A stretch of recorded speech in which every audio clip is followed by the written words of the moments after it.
আপনি কি জানেন আপনার জীবনের কোথায় ঘাটতি রয়েছে? তো আজকে আমরা মানুষের জীবন নিয়ে বা মানুষের জীবনের ৬টা বিষয় মেনে চলার কথা বলবো। ওই ৬টা বিষয় মেনে চললে আপনাদের হচ্ছে মেন্টাল পিস, মানসিক শান্তি এবং ম্যাচুরিটি দুটোই বাড়বে।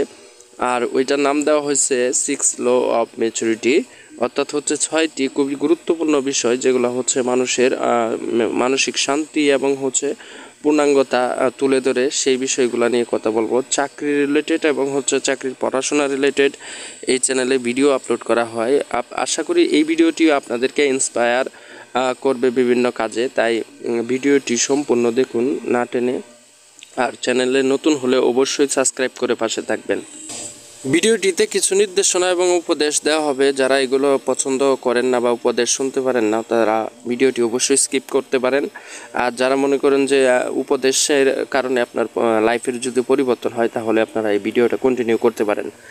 আমরা 1 নম্বরে দেখব হচ্ছে 6টা রুলের মধ্যে 1 নম্বরে দেখব হচ্ছে সব কিছু সবাইরে বলবেন না, অর্থাৎ হচ্ছে সব কিছু সবাইকে বলবেন না। আপনার গল্প সবাই শুনতে ইচ্ছা করে না, এমনকি অনেকেই চায় আপনি ব্যর্থ হন। তাই নিজেকে ফিল্টার করতে শিখেন, অর্থাৎ কোথায় কি বলতে হবে সেটা বলতে শিখেন। শুধু নিজেরটাই বইলা যায় না, কারণ আপনার কষ্ট কাহিনী সবাই শুনতে চায় না। এই বিষয়টা আমাকে খেয়াল রাখবেন, প্রথম রুল। এবার আমরা 2 নম্বর রুলটা দেখব। বন্ধু ঠিকভাবে বাছাই করুন। ভালো মানুষের সঙ্গে থাকলে নিজের মানসিকতা আপনা থেকে উন্নতি হয়। বন্ধুরা আপনার ভবিষ্যৎ গড়ে, তাই বুদ্ধি কাটান। অর্থাৎ হচ্ছে আপনারা যাদের সাথে চলাচল করতেছেন বা বন্ধু বান্ধব তৈরি করতেছেন, তারা অবশ্যই কীরকম সেইটা বিবেচনা করার পর তাদের সঙ্গ দিন। কারণ হচ্ছে বন্ধু বান্ধবের সাথে মিশতে মিশতে আপনার হচ্ছে ভবিষ্যৎটা ওই দিকেই পরিচালিত হবে। তাই বন্ধু বান্ধবের ভবিষ্যৎ এবং হচ্ছে চরিত্রের সাথে সামঞ্জস্যপূর্ণ রেখে আগে থেকে এরকম বন্ধু নির্বাচন করুন। কারণ বন্ধু বান্ধব নির্বাচনটা লাইফে অনেক গুরুত্বপূর্ণ ইম্প্যাক্ট ফেলে। তো আমরা চলুন 2 নাম্বার দেখলাম, এবার 3 নাম্বারটা দেখে নেই। 3 নাম্বারে রয়েছে কিছু আশা করবেন না, কিন্তু সব কিছুতেই কৃতজ্ঞ থাকুন। ছোট্ট জিনিসগুলোর জন্য কৃতজ্ঞতা প্রকাশ করতে শিখেন, এতে আপনি এক ধরনের শান্তি পাবেন যা অন্য কিছুতে সম্ভব নয়। আপনারা মিলিয়ে দেখবেন কথাটা। অন্যের কাছ থেকে কিছু আশা করবেন না, যদিও কিছু পান তাহলে অবশ্যই কৃতজ্ঞ থাকবেন। এতে দেখবেন যে আপনার প্রতি অন্যজনের একটা অন্যরকম অনুভূতি প্রকাশ পাবে, যেটা আপনাকে অসম্ভব ভালো লাগা তৈরি করবে আপনার নিজের মাঝেই। তাই হচ্ছে অন্যের থেকে কিছু আশা বা অন্যের থেকে কিছু পাওয়ার আশা থেকে বিরত থাকুন।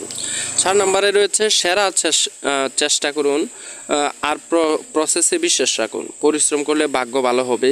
যে কাজ করছেন, যেটা মন দিয়ে করেন সেটাই মন দিয়ে করেন, ফল আসবে। অর্থাৎ হচ্ছে চেষ্টা করতে হবে, আপনার হচ্ছে চেষ্টা থামাইলে হবে না। আর হচ্ছে প্রসেসিংয়ে বিশ্বাস রাখতে হবে। একটা কাজ করলেন, চাকরির পরীক্ষা দিলেন, অনেক সময় নিতেছে, প্রসেসিংয়ে অবশ্যই বিশ্বাস রাখতে হবে এবং পরিশ্রম করলে ভাগ্যের ফলাফলটা সবসময় ভালোই হয়। যার কারণে হচ্ছে আপনাদেরকে এই বিষয়গুলো মাথায় রাখতে হবে। 5 নম্বর টপিক খুবই গুরুত্বপূর্ণ। নিজেকে কন্ট্রোল করুন, অন্যকে নয়। আপনি অন্যকে কন্ট্রোল করতে পারবেন না, কিন্তু নিজের ইমোশন এবং আচার কন্ট্রোল করাটা সত্যিকারের শক্তি। অর্থাৎ হচ্ছে আপনি কখনোই দেখবেন অন্যের বিহেভগুলো আপনি কন্ট্রোল করতে পারবেন না, তারা যেই বিহেভ করতেছে করেই যাবে। কিন্তু নিজেরটার উপর সংযত হন এবং নিজের বিহেভটা কন্ট্রোলে রাখার চেষ্টা করেন। ইমোশন আচরণ অন্যের কাছে প্রকাশ না করে নিজের কাছে রাখেন, তাহলে আশা করি অনেক উপকৃত হবেন। এবার হচ্ছে 6 নম্বর টপিক, রিয়াক্ট কম করেন। আপনার রিয়াকশান যদি কেউ কন্ট্রোল করতে না পারে, তখন কেউ আপনাকে ম্যানিপুলেটও করতে পারবে না। অর্থাৎ হচ্ছে আপনারা যখন রিয়াক্ট করবেন বা রাগ করবেন, তখন হচ্ছে সেটা কন্ট্রোলের মধ্যে রাখেন। আপনার রিয়াকশানটা যদি কন্ট্রোলের মধ্যে না থাকে, তাহলে অন্য কেউ চেষ্টা করলেও আপনার সেই রিয়াকশানটা কন্ট্রোল করতে পারবে না। আমার এই চ্যানেলে যারা অডিয়েন্স রয়েছেন, নিয়মিত ভিডিও দেখেন, তারা হচ্ছে বিভিন্ন চাকরির পড়াশোনা এবং হচ্ছে চাকরির খোঁজাখুঁজি, নিয়োগ বিজ্ঞপ্তি এইগুলা হয়তো বা খোঁজাখুঁজি করেন। যেহেতু চ্যানেলের নামটা ছিল ইন্সপায়ার ভিশন দে, অর্থাৎ অনুপ্রেরণার, তাই আমি এইরকম একটা অনুপ্রেরণামূলক ভিডিও তৈরি করলাম। যারা অডিয়েন্স রয়েছেন তাদের প্রত্যেকের বয়সই হচ্ছে 20 আপ বা 24 থেকে 30-এর মধ্যে। তাদেরকে আমার উপদেশ দেওয়া সাজে না বা উপদেশ দিলে এটা গ্রহণযোগ্য হবে না। তাও আমি শেয়ার করলাম আপনাদের মাঝে, নিজেদের জীবনের সাথে মিলিয়ে নেবেন। তারপরও আপনার জীবন সুন্দর হোক, এই প্রত্যাশা নিয়ে সাবস্ক্রাইবের অনুরোধ রেখে আপনাদের কাছে আজকে বিদায় নিলাম। আসসালামু আলাইকুম, সকলেই ভালো থাকবেন।